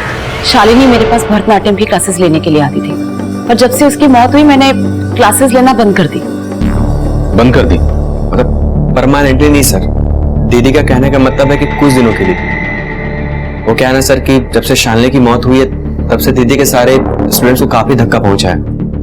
ये आपके भाई? जी। हमें शालिनी के घर से कुछ तस्वीरें मिली हैं और हमें पता चला कि शालिनी ने आपके साथ कुछ प्रोग्राम किया था। आप बता सकते हैं तस्वीरों में ये बच्चे कौन? सर, ये जीवन शांति एनजीओ के बच्चे हैं, और इन लोगों ने मुझसे रिक्वेस्ट की थी कि मैं इनके प्रोग्राम में अपने स्टूडेंट्स के साथ परफॉर्म करूं। अच्छा, सलीम खान, कि ये भी इस एनजीओ से जुड़े? नहीं सर, इन्हें मैंने कभी पहले वहां नहीं देखा। अच्छा, शालिनी आपकी स्टूडेंट रही है तो आप उसके बारे में काफी कुछ जानती होंगी। क्या शालिनी की लाइफ में कोई लड़का था? जाहिर सी बात है, अगर कोई होगा तो यहां भी आता रहा होगा। नहीं सर, मुझे इतना तो नहीं मालूम, पर वो लड़की करियर के लिए बहुत फोकस थी, बहुत पैशनेट थी। मीरा ताई, मुझे ना टीवी शो के डांस कंपटीशन में पार्टिसिपेट करना है। आप मुझे गाइड कर सकती है कि उसके लिए मुझे क्या करना होगा? फिर वो 2 दिन तक मेरी क्लासेस में आई ही नहीं। तो एक दूसरी स्टूडेंट ने मुझे बताया कि उसने कुछ सीक्रेट प्लान किया था। Secret plan? उसके बारे में मुझे कुछ मालूम नहीं। अच्छा, आपने एनजीओ का नाम क्या बताया? जीवन शांति। अरे मना किया था ना तुमको, मना किया था ना। छोड़ो मुझे प्लीज, छोड़ो ना मुझे प्लीज, छोड़ो ना।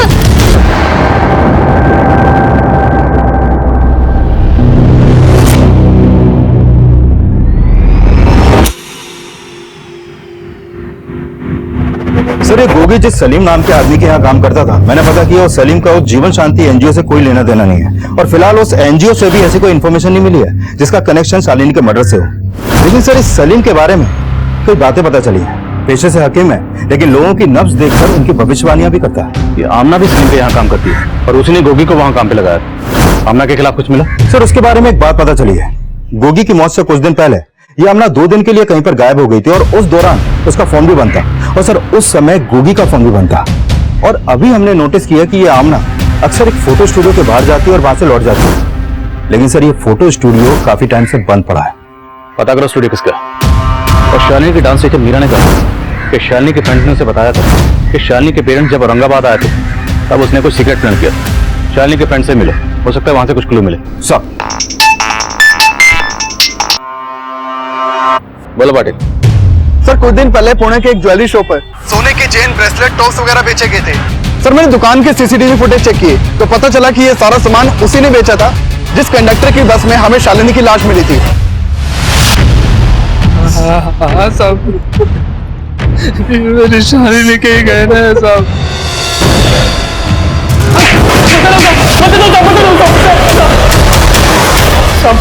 मानता हूँ कि मैंने उस लड़की के गहने चुराए थे, लेकिन मैंने उसको मारा नहीं साहब। गहने चुराने के लिए तूने उसे जमीन का इंजेक्शन दिया था। शालिनी की मौत उसी से हुई है ना? नहीं साहब, मैंने आपको बोला ना कि उसको एक लड़का बस में अकेले छोड़ के गया था, उसी ने कुछ किया होगा साहब। जब मैंने देखा तो लड़की मरी पड़ी थी। उसके गहने देख के मेरी नीयत खराब हो गई साहब। मैंने उसके गहनों के साथ पैसे भी चुराए थे, लेकिन मैंने उसको मारा नहीं साहब। जरूर उस लड़के ने मारा होगा उसको। ये तो माना तुम कि पैसे और गहने चुराए थे, अब ये भी मान जा कि बकवास कर रहा है, झूठ बोल रहा है, कोई लड़का नहीं था। झूठ नहीं बोल रहा हूँ साहब, वो लड़का था। ऐसे नहीं मानोगे? टिकट काटो इस कंडक्टर। साहब, मेरे यकीन कीजिए साहब, वो लड़का था साहब, मैं झूठ नहीं बोल रहा हूँ साहब। सर, शालिनी ने अपने पेरेंट्स के एब्सेंस में कोई सीक्रेट प्लान तो किया था। सुमन, तुझे पता है मेरे पेरेंट्स औरंगाबाद जा रहे हैं और 2 दिन के लिए मैं घर पे एकदम अकेले हूँ। लेकिन इन 2 दिनों में मैं, बताना क्या प्लान है तेरा? इट्स अ सीक्रेट, तुझे बाद में बता दूंगी। उसने क्या प्लान किया था ये मुझे नहीं बताया। अच्छा, ये शालिनी का कोई बॉयफ्रेंड है? उसका कोई बॉयफ्रेंड नहीं था, लेकिन क्या? सर, मीरा मैडम का भाई सचिन शालिनी को लाइक करता था सर। उसने एक बार ही उसे प्रपोज भी किया था, पर शालिनी उसे पसंद नहीं करती थी। शालिनी और उसका कुछ दिन पहले ही झगड़ा भी हो गया था।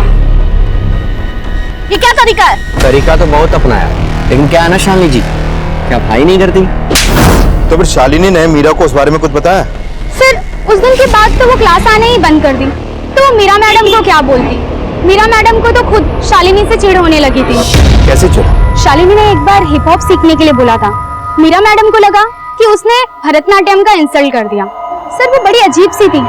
शालिनी के बाद तो हमने भी क्लास लेना बंद कर दिया।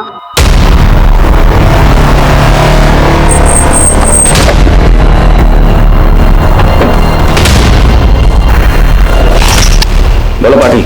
सर, मीरा के घर पे लॉक लगा है, दोनों भाई बहन गायब हैं। तो हो सकता है सचिन ही वो लड़का हो जिसने शालिनी को बस में बिठा। मुझसे याद नहीं आ रहा सर, शायद वो लड़का कोई और था। अभी वक्त है, ठीक से सोच ले, कोई लड़का था भी या नहीं। मैं पिटाई के बाद झूठ नहीं बोलूंगा साहब, और ये कोई पहली बार नहीं हुआ मेरे बस में। कुछ टाइम पहले भी ऐसे ही हुआ था, तब एक लड़का और लड़की थे बस में साहब। वो दोनों नासिक से आ रहे थे। अचानक से उस लड़की की आंख खुली और उसने उस लड़के को पूछा कि वो इस बस में कैसे आई। इसकी बात कर, कौन थे वो? मालूम नहीं साहब, ये लड़का छोटी उम्र का था, 18 साल का भी नहीं होगा, लेकिन लड़की बड़ी थी।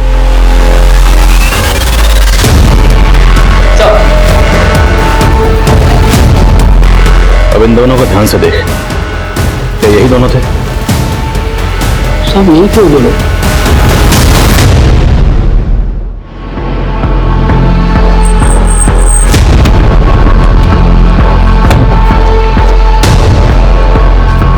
अब आमना भी अपनी मां फरीदा के साथ गायब थी और बस कंडक्टर के बयान से लग रहा था कि शालिनी की तरह गोगी और आमना को भी नशीली दवाई खिलाई गई थी जिसका उन्हें जरा भी इल्म नहीं, और आमना गायब थी।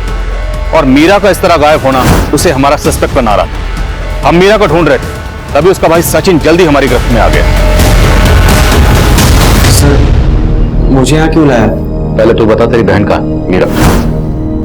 मुझे नहीं मालूम, लेकिन हाँ वो कहीं शहर से बाहर गई है। दीदी, ये बैग लेके कहाँ जा रहे हो आप? जा रही तुझसे तंग आकर। अब तुझे जो करना है कर। दीदी, लेकिन कहाँ गई ये मुझे नहीं पता।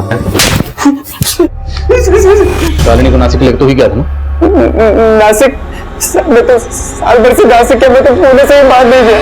तो शालिनी से मेरा क्या मतलब है? तेरा क्या मतलब? रुक, तेरा क्या मतलब नहीं है? तेरे मोबाइल में शालिनी का वीडियो क्या कर रहा है?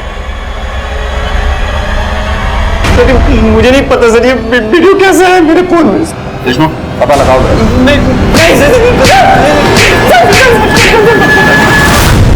सर, बताता हूँ मैं। सर, मैं शालिनी से प्यार करता था, इसलिए मैंने उसका वीडियो बनाया सर। उसको गर्लफ्रेंड भी बनाना चाहता था। उसने तुझे भाव नहीं दिया तो तूने उसको ऊपर पहुंचाने का इंतजाम कर लिया। इस लड़के को भेजा था उसके साथ बस में। कौन लड़का सर? मैं किसी को नहीं जानता हूँ सर, मैंने किसी को नहीं मारा सर। तूने नहीं मारा था, किसने मारा? तेरी बहन ने? सर, तो उसके चक्कर में मुझे क्यों मारे सर? पता नहीं उस पागल ने क्या कर दिया सर। कौन पागल? उसका साइकियाट्रिस्ट से इलाज चल रहा था। वो जब भी अकेले में रहती थी बड़बड़ किया करती थी सर कि मैं पापी हूँ, मैं पापी हूँ। पता नहीं सर उसको क्या हो गया था सर। उसके चक्कर में मेरा क्यों मुंह सुझा रहे हो सर? जाकर दीदी को ढूंढो, उसी ने कुछ किया होगा सर, सच्ची कह रहा हूँ मैं।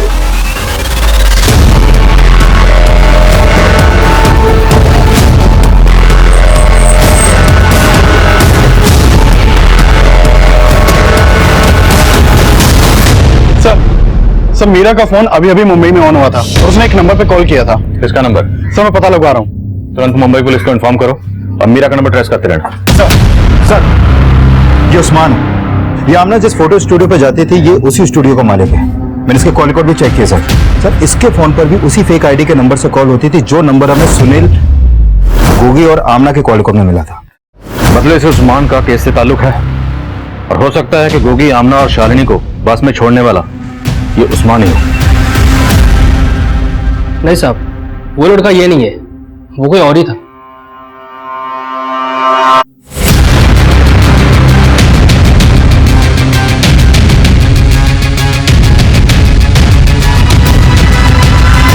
हालांकि उस बस कंडक्टर ने उस्मान को आइडेंटिफाई तो नहीं किया, लेकिन ये उस्मान तभी से गायब है जब से मैं गोगी की लाश मिली। उस्मान के बारे में पता कर। Coming sir. आओ देशमुख। सर, आमना से जुड़ी एक और बात पता चली। सर, उसके रिश्तेदारों ने बताया कि फरीदा आमना का निकाह सलीम से करवाना चाहती थी, लेकिन आमना इस निकाह के खिलाफ थी। हकीम साहब तो बड़ी पहुंची चीज निकले। आमना को गायब करवाने के पीछे कहीं हकीम साहब तो नहीं? शिंदे, हकीम साहब की नस फटो लो।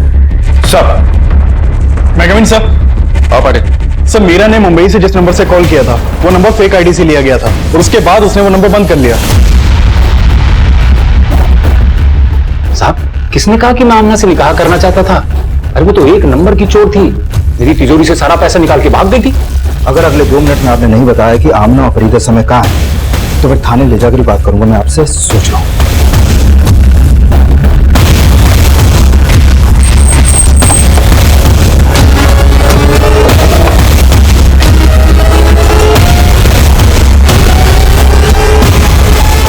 सर, मेरी अम्मी सलीम से जबरदस्ती मेरा निकाह करवाना चाहती थी, लेकिन मैं उसके खिलाफ थी, इसलिए उन्होंने मुझे बंद कर दिया था। मैं भागी नहीं थी। लेकिन उस्मान और मीरा तो भागे ना, उन दोनों से तुम्हारा क्या ताल्लुक है? सर, मैं किसी मीरा को नहीं जानती, लेकिन उस्मान एक नंबर का कमीना है। वो उसी की वजह से मैं और गोगी। साफ साफ बोलो। सर, मैं हमेशा से मॉडलिंग करना चाहती थी और उस्मान ने मेरा पोर्टफोलियो बनाया था। उस्मान ने मुझे एक फिल्म भी दिलवाई थी। फिल्म? सर चीट किया था उसने मुझे। उसने कहा कि उस फिल्म की शूटिंग नासिक में होगी। अम्मी तो जाने देती नहीं, इसलिए सलीम के घर से चोरी करके भाग गई और गोगी ने मेरी हेल्प की थी और हम नासिक चले गए। नासिक स्टेशन के पास में 2 औरतें हमें रिसीव करने आई थी।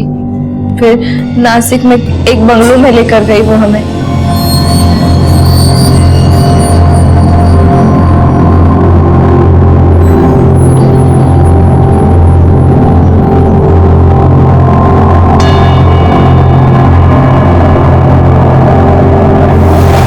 कोल्ड ड्रिंक पीने के बाद हमें क्या हुआ समझ ही नहीं आया, और जब आँख खुली तो मैं और गोगी बस में थे। तब कुछ समझ में ही नहीं आ रहा था मुझे, लेकिन मेरे साथ कुछ गलत हुआ था। मेरे साथ उन्होंने गोगी को भी। लेकिन तुम कह रही हो कि तुम बेहोश थी, तुम्हें बिल्कुल होश नहीं था, तो तुम्हें कैसे पता कि उन लोगों ने वो? क्योंकि सर थोड़े ही दिनों के बाद मुझे और गोगी को पता चला कि हम दोनों की वीडियो इंटरनेट पे।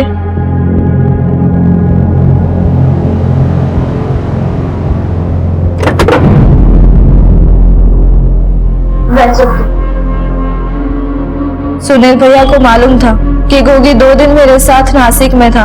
वो पहले से ही नाराज थे और जब उन्हें वीडियो का पता चला तो उन्होंने मुझे तालाब पे मिलने के लिए बुलाया था। भैया इसमें आमना की कोई गलती नहीं है। आमना का नाम मत ले। फिर मैंने उन्हें उस्मान के बारे में बताया, लेकिन तब तक तो उस्मान अपना स्टूडियो बंद करके गायब था। फिर मैंने उन्हें बताया कि उस्मान ने हमें नासिक भेजा था। वो नासिक चले गए, फिर वापस ही नहीं आए। उस फेक आईडी से लिया गया नंबर उस्मान का था? नहीं सर, उस्मान ने जिससे काम दिलवाया था वो उसका नंबर था। उसने अपना नाम हैरी बताया था। नासिक में वो बंगलो कहाँ जहाँ वो लोग तुम्हें लेकर गए? बंटी खाना खा लो। नहीं खाना मुझे। अपने हाथ से खा ले, अपने हाथ से खा ले, अपने हाथ से खाओ। पता करो नासिक में अग्निहोत्री बंगलो कहाँ है और उस्मान को ढूंढो। सर माना ही उस्मान इस केस का गेम प्लेयर है, लेकिन मीरा के गायब होने की कहानी को समझ में नहीं आ रही।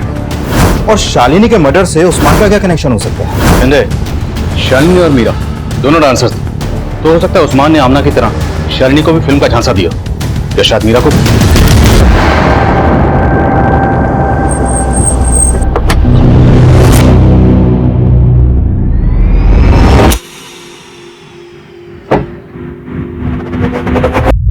आओ मीरा,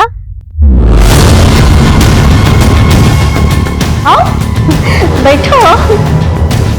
सुनो, 2 घंटे बाद तुम्हारी शूटिंग है, तुम्हारे लिए ठंडा भिजवाती हूँ। चल बैठ बैठ।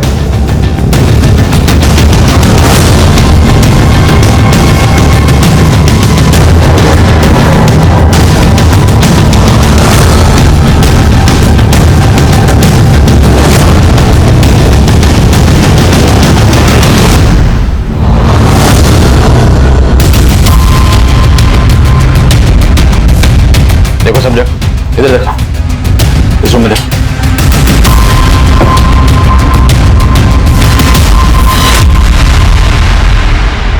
साहब वो मेरा बेटा है, बंटी। तो उसे बांध कर क्यों रखा हुआ था? वो ठीक नहीं है साहब, उसका मानसिक संतुलन बिगड़ चुका है।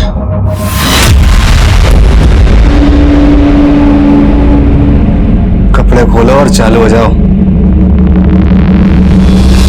हाँ साहब, कुछ टाइम पहले वो शकुनी फिल्म्स वाले ये लेके आए थे यहाँ पे। हमें कोई आइडिया नहीं था साहब कि वो लोग ये गंदी गंदी फिल्म्स बनाते हैं। जब वो लोग शूटिंग कर रहे थे तो मेरे बेटे बंटी ने उन्हें देख लिया था साहब। तब से उसका मानसिक संतुलन खराब हो गया साहब। शकुनी फिल्म्स के बारे में आप क्या जानते हैं?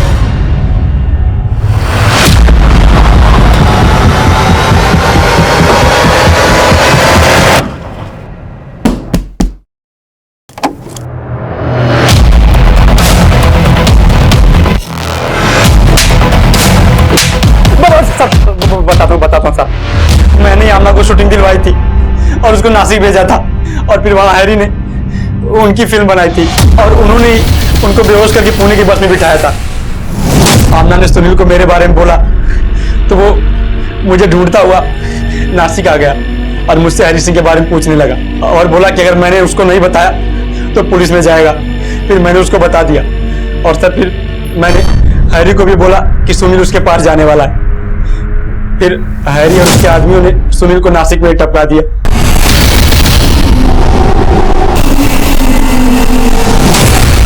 शालिनी को किसने मारा और मीरा कहाँ? सर हैरी ने शालिनी और मीरा के डांस प्रोग्राम के फोटोज देखे थे एक एनजीओ की साइट पे। आसमान, ये शालिनी और मीरा भरतनाट्यम कर दिया ना, तेरे पुणे की। एक काम कर, चाल फेंक। मुझे लगता है कि हीरोइन बनने का कीड़ा इनमें भी होगा, कमीशन बहुत अच्छा मिलेगा। और उसके कहने पे ही मैंने शालिनी और मीरा को अलग अलग ऑफर दिया। मैंने उनको बोला कि एक बॉलीवुड की नई प्रोडक्शन कंपनी है जो उनको लॉन्च करना चाहती है। शालिनी ने पहले हाँ कर दी थी, इसलिए मैंने उसको नासिक के दूसरे बंगलों पे भेज दिया। उन लोगों ने उसे बेहोशी का इंजेक्शन देकर उसे नासिक से पुणे वाली बस पे बिठा दिया था। फिर उसके बाद पता चला कि वो बस में ही मर गई थी, लेकिन मीरा को पता नहीं था कि मैंने शालिनी को झांसा दिया था, इसलिए मैंने उसको। बोल, मीरा को कहाँ भेजा? बोल। आज उनकी मड में शूटिंग चल रही है।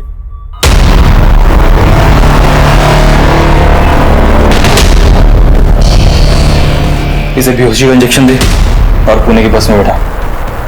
ठीक है।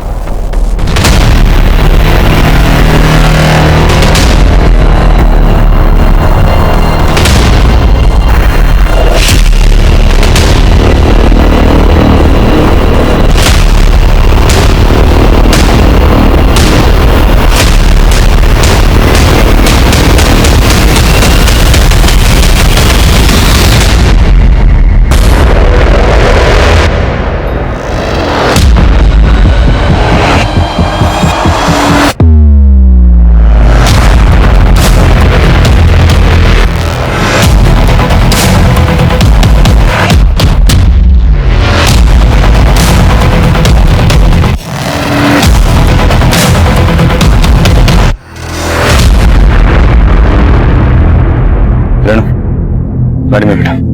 ये मुजरिम पहले भी कई लड़के लड़कियों को अपने जाल में फंसा चुके थे, लेकिन हमारी टीम ने इस फिल्म यूनिट का भांडाफोड़ किया, जिसके चलते उस्मान और हैरी समेत कई गिरफ्तारियां हुई। लेकिन आमना, शालिनी और मीरा खुद अपनी लापरवाही से उन मुजरिमों की साजिश का शिकार हुए। उनके लुभावने ऑफर में एक जुर्म की दस्तक थी, जिसे ना सिर्फ इन्होंने नजरअंदाज किया, बल्कि बिना सोचे समझे, बिना इन लोगों के बारे में कोई पड़ताल किए, ये एक के बाद एक इनके जाल में फंसते चले गए। और आमना की भूल का खामियाजा गोगी को भी भुगतना पड़ा। वहीं सुनील ने खुद जोखिम मोल लिया और अपनी जान गंवा बैठा। अब मैं आदिल खान आपसे इजाजत लेता हूं। आपसे फिर मुलाकात होगी एक और नए केस के साथ। तब तक देखते रहिए क्राइम पेट्रोल 10 तक। मकसद बताना नहीं, बचाना है। क्राइम पेट्रोल के ऐसे ही मजेदार एपिसोड्स देखने के लिए हमारे चैनल को सब्सक्राइब करें